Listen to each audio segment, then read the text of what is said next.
Welcome to the Talkin VAWLS Network. My name is Boogie Bentley. The early signing day has come and gone, kind of uneventful for Tennessee. Not a lot of drama, no flips, no last-minute commits. Tennessee sitting at 13th right now, according to On3, 8th in the conference, and I get it. I understand. Some of you guys are frustrated. Some of you guys got a comment today saying, I'm sick and tired of rolling around from podcasts to live streams to YouTube channels and everybody talking about how great this recruiting class is. You know, I've made my stance. I think that the guys you added, the blue chip prospects that you've added in the class of 24, in addition to the COVID seniors that are coming back and the guys that you're adding in the transfer portal, I think Josh Heupel's done a pretty good job with roster management. And that is different than high school recruiting. That's two different things. I would agree with you. I think high school recruiting does need to be a little bit better. We talked about it last night on the live stream. I think 2024, that's going to be the year. That's going to be the year that Josh Heupel either confirms that he's the dude, or we start to question, is Josh Heupel going to be the guy at Tennessee? But I think they've got a good opportunity to make a run in 2024. But you look at this class, really not a lot of excitement yesterday down the stretch. Again, did add a couple of late commitments. You added a tight end, a position of need, Cole Harrison, 6'6", 215 pounds out of California. He committed on the 19th. And then you go back a few days prior on December the 17th, Jamal Wallace, 6'4", 270-pound edge rusher.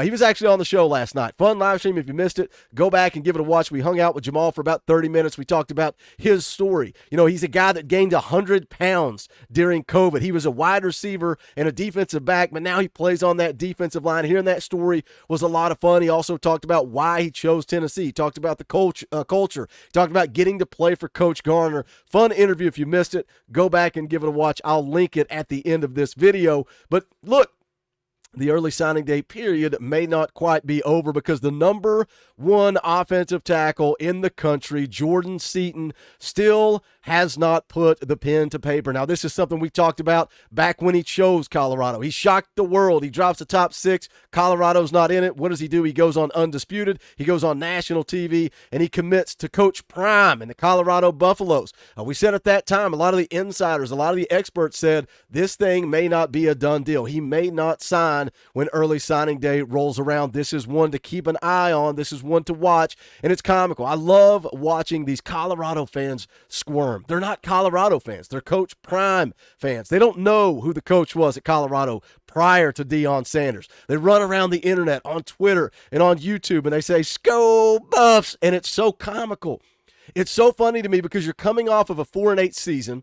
Your recruiting class is ranked 44th in the country, and you think you're going to do something. It's comical to me. You thought you were going to flip Boo Carter. You don't understand that Boo Carter was on the practice field in Knoxville. I know you don't get it. I know you don't understand how bowl games work, how bowl practice works, because you don't go to bowl games. That's not something Colorado does. So it's funny to me to sit and watch Colorado fans squirm. Now, where does Jordan Seaton end up? A lot of the buzz yesterday, a crystal ball came in for Jordan Seaton to flip to Maryland, and that's where a lot of the steam was at yesterday. Come to find out, Jordan Seaton quietly, secretly took an official visit to Maryland over the weekend. It's likely that he is going to be making a college decision tomorrow. I know some of you guys are going to say, Boogie, he's a drama queen. We don't want him. We don't need him. Hey, let me tell you something. If we can get the number one offensive tackle in the country to Rocky Top, sign me up for it all day, every day. But is Tennessee in the mix? We're going to get into it. We're going to talk about it.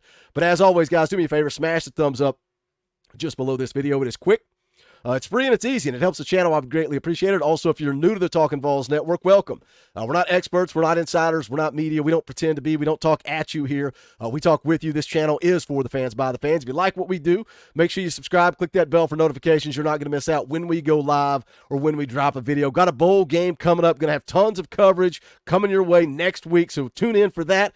As of right now, we've got Bennett Warren scheduled to be on the show next Wednesday, 7 p.m. Eastern time, so make sure you come hang out for that. Should be a lot of fun talking to another Vol commit and signee. But let's talk about a guy that could be playing offensive tackle alongside him, and that is Jordan Seaton. And again, I know a lot of you guys are going to say it. You're going to say, Boogie, he just loves the drama. He loves the attention. And you can see here this article from On3, Colorado 5-star offensive tackle commit Jordan Seaton discusses recruitment after not signing on National Signing Day. So again, he doesn't commit. He doesn't sign. He doesn't put the pen to paper. And then what does he do? He goes right to Instagram last night, does a live stream with Hayes Foster Fawcett. And here are some of the questions that came up and some of the responses from Jordan Seaton. And then we're going to take a look at what some of the experts have to say about who's in the mix for Jordan Seaton. The article here says offensive tackle Jordan Seaton did not sign his national letter of intent on Wednesday's National Signing Day. He's currently committed to Colorado, a decision he announced on December the 7th. It goes on to say he spoke with Hayes Fawcett about his recruitment on Instagram Live on Wednesday. Seaton says, I'm still a Buff. Well, if he's a Buff, why didn't he sign the paperwork? You know, I know a lot of people say, oh, he's still going to Colorado, and he may. Why didn't you put the pen to paper if you were so sure of your decision?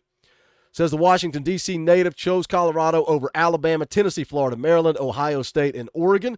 Here's the quote from Seaton, kind of just thinking and praying on it. He said, just thinking and praying right now. I don't really have a step for step.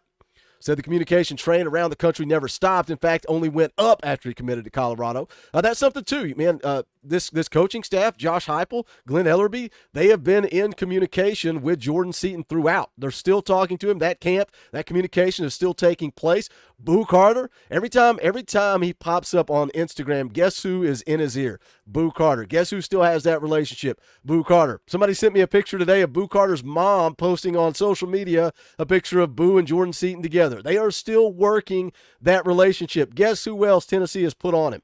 Nico Iamaleava. Nico's been working on Jordan Seaton as well. So the lines of communication are still open. Tennessee's still working it. Do I feel confident? I don't know. We'll see. The guy loves the attention. But again, sign me up. I don't care. He's the number one offensive tackle in the country. Get him on campus, and then we'll figure it out.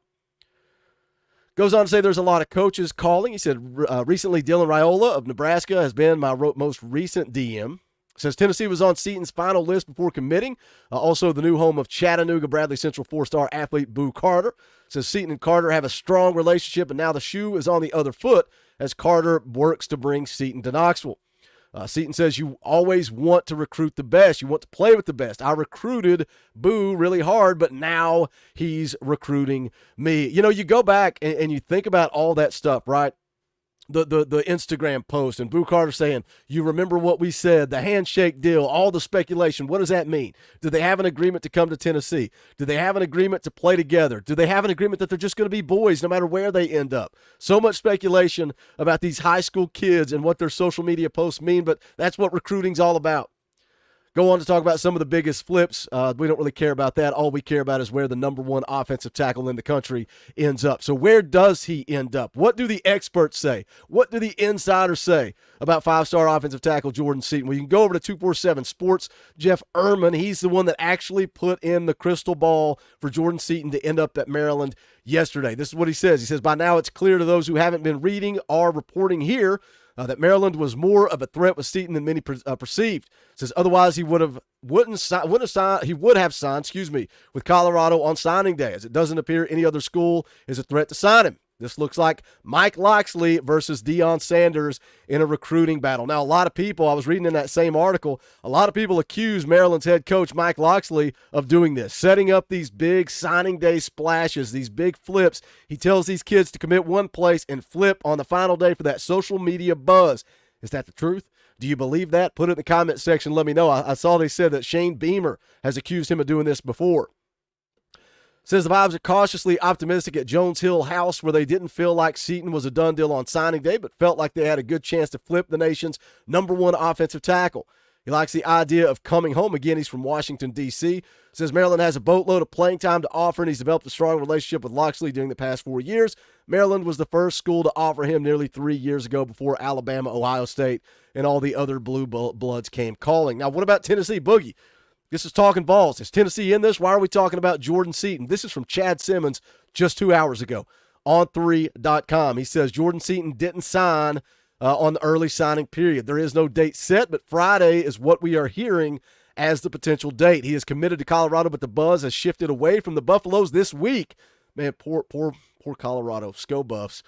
Maryland and Tennessee have had communication with the Seaton camp in recent days. The most buzz coming out of Wednesday is around the local school. Maryland location and Seaton's relationships have pushed the Terps up on this list. Tennessee has long been a strong contender. So according to Chad Simmons, it sounds like Jordan Seaton trending away from Colorado trending towards Maryland and Tennessee. Does Tennessee have a shot? I know a lot of you guys don't like the drama. You don't like a kid that is all about me, going on Undisputed, committing to Coach Prime, now not signing, going to Instagram Live, getting that social media buzz, getting that attention. But let me tell you something. He's the number one offensive tackle in the country, and if he's going to be protecting Nico Iamaleava, sign me up for that all day, every day. Would you take him?